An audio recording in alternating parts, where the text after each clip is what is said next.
پرویز اور پروین کے نام کا کیا مطلب ہے؟ دونوں نام ٹھیک نہیں ہیں. سورہ یاسین کے بیچ میں جو صورتیں پڑھی جاتی ہیں ہر مبین کے بعد پڑھنا صحیح ہے پڑھ سکتے ہیں. سورہ یاسین جو 7 مبین کی ہوتی ہے ہر مبین کے بعد دوبارہ شروع کر کے پڑھتے ہیں وہ پڑھنا صحیح ہے. ہاں درست ہے، تجربات ہیں. قبر میں اتارتے وقت مردے کو کس رخ پر لٹانا چاہیے اور غسل دیتے وقت بھی کس رخ پر لٹانا چاہیے؟ دیکھیے قبر میں جب رکھیں گے تو پورا کا پورا اس کا رخ قبلے کی طرف ہونا چاہیے. صرف چہرہ لوگ پھیر دیتے ہیں، یہ نہیں ہے، بلکہ جس طرح سے آدمی لیٹتا ہے اور دائیں کروٹ پر سے اس طرح سے اس کو لیٹانا چاہیے. اور جب غسل دیں گے تو غسل دینے میں پھر یہ ہوتا ہے کہ سیدھی کروٹ بھی لی جاتی ہے، الٹی کروٹ پر بھی لٹایا جاتا ہے.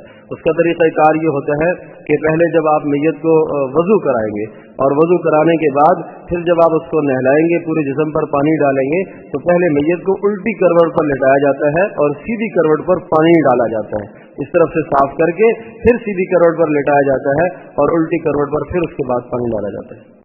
لکھا ہے اکثر دکانوں میں جو لوگ مانگنے والے آتے ہیں ان کو دینا چاہیے یا نہیں دینا چاہیے؟ مستقل وہی لوگ ہیں جو روزانہ آتے ہیں. دیکھو پیشہ ور لوگوں کو تو نہیں دینا چاہیے. جو ضرورت مند آپ کو نظر آتا ہے اور آپ سمجھتے ہیں کہ ضرورت مند ہے، کوئی معذور ہے، واقعتاً ضرورت مند ہے، جس کا پیشہ یہ نہیں ہے، اسے دینے میں کوئی حرج نہیں ہے، دینا چاہیے. آپ نے دیکھا کہ ایک عارضی اس وقت اس کی ایسی ضرورت پیش آئی ہے، کوئی مسافر ہے، جیب کٹ گئی اس کی اور مال اس کا چوری ہو گیا، ضرورت مند ہے، اسے دیا جائے. مال اللہ پاک کی دی بہت بڑی نعمت ہے، لیکن ہر آئے ہوئے آدمی کو آدمی نہ دے، یہ مال کی ناقدری ہے. مستحق آدمی تلاش کرے اور اس تک مال پہنچانا یہ بڑے خیر کی بات ہے. لکھا ہے شریف صاحب کو یرقان ہے، ان کے لیے دعا کرے اور پڑھنے کی بھی دعا بتائیں. سورۃ الفاتحہ اور لإیلاف قریش یہ دونوں صورتیں 7 مرتبہ پڑھ کر ان کی آنکھوں پر دم کریں، انشاءاللہ ٹھیک ہو جائیں گے. اللہ پاک آسان فرمائے. اور آصف صاحب کو معدے میں زخم ہے، اللہ پاک بہت بہت شفا عطا فرمائے، بہت بہت شفا عطا فرمائے، اللہ آسان فرمائے. لکھا ہے کہ حافظ احسان زمان ایک 8 سال کا بچہ ہے جس کے سر میں رسولی آئی ہے، خاص دعاؤں کی گزارش ہے. اللہ پاک بہت بہت شفا عطا فرمائے، بہت بہت شفا عطا فرمائے. مسلمۃ لا شیۃ فیہا، صرف یہ لفظ ہے، قرآن کی آیت کا چھوٹا سا ٹکڑا ہے. اگر اس لفظ کو جو ہے وہ روزانہ 21 مرتبہ پڑھ کر ہاتھ پر دم کر کے سر میں اس جگہ پر ہاتھ رکھا کرے. مسلمۃ لا شیۃ فیہا پہلے سپارے کی آیت ہے. یہ کسی کا سوال ہے کہ آپ دعا کریں اللہ پاک مجھے نوکری میں لگا دے جو مکمل پردے میں ہو، جس میں پردے میں رہ کر کام کر سکوں.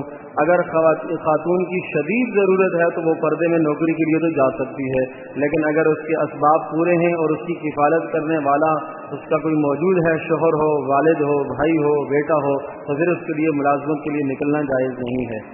دوسرا سوال ہے کہ اگر حائضہ عورت قرآن حافظہ ہو تو وہ اپنے قرآن حالت حیض میں کیسے سنائے؟ اس حالت میں ایام کے زمانے میں وہ قرآن مجید کی تلاوت نہیں کر سکتی ہے، موقوف کر دے گی، چھوڑ دے گی، نہیں سنائے گی.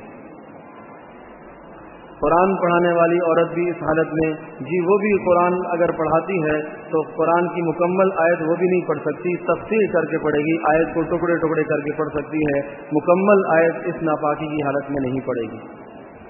دعا کی درخواست ہے. کسی نے لکھا ہے کہ میرے خالو ممتاز زمان صاحب کی آنکھوں کی بینائی اور گویائی کسی حاسد کے جادو کی وجہ سے چلی گئی ہے. اللہ تبارک و تعالیٰ بہت بہت آسان فرمائے، اللہ بہت پریشانیاں دور فرمائے. لکھا ہے کہ اشراق، چاشت اور اوابین کے نوافل میں حاجت الصلاۃ کی بھی نیت کر سکتے ہیں. ان نوافل کے سجدے میں کوئی قرآنی آیت پڑھ سکتے یا نہیں؟ نوافل جتنے بھی ہیں ان میں کئی نیتیں آپ کر سکتے ہیں. نفل نماز میں جتنی بھی آپ نیتیں کریں آپ کو اجازت ہے. مثال کے طور پر نفل نماز آپ 2 رکعت نماز نفل پڑھتے ہیں، اس میں تحیۃ المسجد کی بھی، تحیۃ الوضو کی بھی، اور صلاۃ الحاجت کی بھی، اور صلاۃ شکرانہ کی بھی، جو بھی آپ نیت کر سکتے ہیں. لیکن فرائض کے اندر 2 نیتیں جمع نہیں ہوتی، واجبات میں 2 نیتیں جمع نہیں ہوتی، نوافل میں نیتیں جمع ہو سکتی ہیں. باقی رہی یہ بات کہ سجدے کی حالت میں قرآنی آیت کا پڑھنا، دعائیں تو احادیث میں منقول ہیں کہ جو آپ علیہ السلام نے سجدے میں پڑھی ہیں. قرآنی آیات کو سجدے کی حالت میں نہ پڑھا جائے، یہ آپ علیہ السلام سے اس طرح کا کوئی عمل منقول نہیں ہے. لکھا ہے کہ بیرونی ممالک کے غیر مسلم کے کپڑے استعمال شدہ جو ہمارے ہاں لائٹ ہاؤس میں ملتے ہیں زیادہ تر جینس اور ٹی شرٹ اور شرٹ وغیرہ اسے دھو کر نماز پڑھنا جائز ہے؟ جی، ان کپڑوں کو دھو کر استعمال کیا جائے. جو اس قسم کا جو ہے استعمال شدہ لباس ملتا ہے اسے اچھی طرح سے دھو کر پاکی کا اعتبار کر کے پھر انہیں استعمال کیا جائے، ورنہ نماز ان میں نہ پڑھی جائے، اس لیے کہ سبھی امکان یہ ہوتا ہے کہ وہ شرعی طریقے سے پاک نہیں کیے جاتے. اس میں ضمن میں ایک مسئلہ یہ بھی ذہن نشین فرما لیجئے کہ ناپاک کپڑے اگر پاک کپڑوں کے اندر مل جاتے ہیں اور دونوں کو ایک ہی مشین میں ڈال دیا گیا دھونے کے لیے تو اس سے بھی پھر سارے کپڑے ناپاک تصور کیے جائیں گے. اس لیے اس ایسے مواقع پر حکم یہ ہے کہ کپڑے سے ناپاکی کو پہلے صاف کیا جائے اور صاف کر کے پھر مشین کے اندر سب کپڑوں کے ساتھ ڈالا جائے تو کوئی حرج نہیں ہے. اور اگر ڈال دیا گیا ناپاک کپڑا پاک کپڑوں میں ڈال دیا گیا تو سارے ناپاک ہو جائیں گے. اب 3 مرتبہ اسے دھونا اور 3 مرتبہ نچوڑنا ضروری ہے، ورنہ وہ پاک تصور نہیں کیے جائیں گے. اسی طرح سے دھوبی کے جو آپ لوگ کپڑے دیتے ہیں تو دھوبی کو جو کپڑے دیے جاتے ہیں اگر پاک آپ دیں گے تو واپس جو آئیں گے پاک ہی تصور کیے جائیں گے، اگر آپ ناپاک دیں گے تو واپس جو آئیں گے وہ ناپاک ہی تصور کیے جائیں گے. اگر کوئی کسی شخص کی 20-25 سال کی قضا نمازیں باقی ہوں تو کیا موجودہ نمازوں میں صرف فرض اور وتر پڑھ کر نماز قضا پڑھ سکتا ہے؟ سنت موقدہ تو ادا کرے گا، البتہ سنت غیر موقدہ کو چھوڑ کر قضائیں ادا کرے. مثلا اثر سے پہلے کی جو 4 فرض ہیں یا 2 نفل پڑھتا ہے آدمی، ان تمام نوافل کو چھوڑ کر اس کی جگہ پر قضا ادا کرتا رہے، یہ زیادہ بہتر ہے. سنت موقدہ بھی نہیں چھوڑے گا، واجب بھی نہیں چھوڑے گا. البتہ اس میں یہ گنجائش ہے کہ اگر ایک آدمی قضائیں کر رہا ہے اور بہت زیادہ قضائیں ہیں اس کی اور اس کے پاس اتنا موقع نہیں ہے تو بس وہ مختصر مثال کے طور پر سورۃ الفاتحہ پڑھ لی، اس کے بعد چھوٹی چھوٹی 3 آیتیں پڑھ لے اور 1 مرتبہ سبحان ربی العظیم، پھر 1 مرتبہ سبحان ربی الاعلیٰ، اس طرح سے کر کے وہ قضا نمازیں ادا کرے. لیکن قضا نمازوں کے بارے میں یہ بات بھی ذہن نشین فرما لیجئے کہ مسجد میں ایسی نمازوں کے بعد نہ ادا کی جائیں جن نمازوں کے بعد نوافل نہیں ہوتے. بہت سارے لوگوں کو دیکھا جاتا ہے عصر کی نماز کے بعد کھڑے ہو کے قضائیں پڑھ رہے ہوتے ہیں. یہ بالکل غلط طریقہ ہے کہ اللہ پاک نے جب پردہ ڈالا ہوا ہے اور ظاہر اللہ نے نہیں کیا تو خود ہم کیوں اپنا اس بات کا اشتہار لگاتے ہیں کہ میرے اوپر قضا نمازیں باقی ہیں. اس لیے فقہا نے لکھا ہے کہ آدمی پھر علیحدہ ہو کر تنہائی میں ہو کر قضا نمازوں کا اہتمام کرے. ظہر کی نماز کے بعد مسجد میں قضا پڑھ رہا ہے تو کوئی حرج نہیں ہے، اس لیے کہ یہ قضا پڑھ رہا ہوگا، دیکھنے والا سمجھے گا شاید نفل پڑھ رہا ہے تو ٹھیک ہے. فجر کی نماز کے بعد مسجد میں قضا پڑھے گا، ابھی ٹائم اشراق کا ہوا نہیں ہے، دیکھنے والا تردد میں پڑ جائے گا کہ یہ کیا پڑھ رہا ہے، یہ قضا پڑھ رہا ہے. عصر کے بعد پڑھے گا تو سامنے والے کو شائبہ ہوتا ہے کہ یہ کیا پڑھ رہا ہے. اس لیے بہتر یہ ہے کہ قضا نمازوں کو گھر میں ادا کیا جائے اور اگر مسجد میں کوئی ادا کرتا بھی ہے تو پھر اس بات کا خاص خیال رکھا جائے کہ جن نمازوں کے بعد نوافل نہیں ہیں ان کے بعد قضائیں نہ پڑھی جائیں. ابھی جو وہ نماز پڑھ رہا ہے ان نمازوں میں سنتیں اور نفل چھوڑ سکتا ہے، اس کی جگہ فرض قضا بات واضح ہو گئی ہے. لکھا ہے کہ میرا یہ مسئلہ ہے کہ میری 2 بیٹیاں ہیں، ان کے رشتے کے لیے بہت پریشان ہوں اور سرے سے رشتے ہی نہیں آتے. برائے کرم کوئی عمل بتا دیجئے اچھی نسبت طے ہو جائے اور یہ عمل والدین کو کرنا ہو. کسی بچے کو بھیج کے ایک پرچہ بنا ہوا ہے وہ لے لیجئے گا، اور یا اسی طرح سے یا ذا الجلال والاکرام یہ تو پڑھنا ہے روزانہ 1100 مرتبہ پڑھ کر اللہ پاک سے دعا کریں. اور بھی دعائیں ہیں، کسی کو بھیج دیجیے گا انشاءاللہ وہ پرچہ دے دیں گے. دوسرا مسئلہ یہ ہے کہ اولادوں میں آپس میں اتحاد و اتفاق اور پیار محبت سے رہنے کے لیے کوئی عمل بتا دیجیے.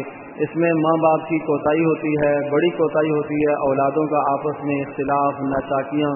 ایک تو ماں باپ کبھی کبھی یہ کرتے ہیں کہ ترجیح دیتے ہیں، بعض بچوں کو زیادہ ترجیح دیتے ہیں، بعض کو ترجیح نہیں دیتے، ایک کی بات زیادہ سنی جاتی ہے، ایک کی بات نہیں سنی جاتی، تو فطرت ہے آپس میں حسد پیدا ہوگا، آپس میں بغض اور آپس میں نفرت پیدا ہوگی. اس لیے اس بات کا خاص خیال رکھا جائے، آپس میں مساوات کی جائے، برابری رکھی جائے. پھر بھی اس کے علاوہ اگر بچے آپس میں لڑتے ہیں تو بسم اللہ الرحمن الرحیم 786 مرتبہ پڑھیے، پانی پر دم کیجیے اور بچوں کو پلائیے، انشاءاللہ آپس میں محبتیں کریں گے. نافرمان اولاد اور غصہ بہت آتا ہے، ہر طرح سے سمجھانے کی کوشش بھی کی ہے پھر بھی اثر نہیں ہوتا، اس کے لیے کوئی عمل بتا دیجیے.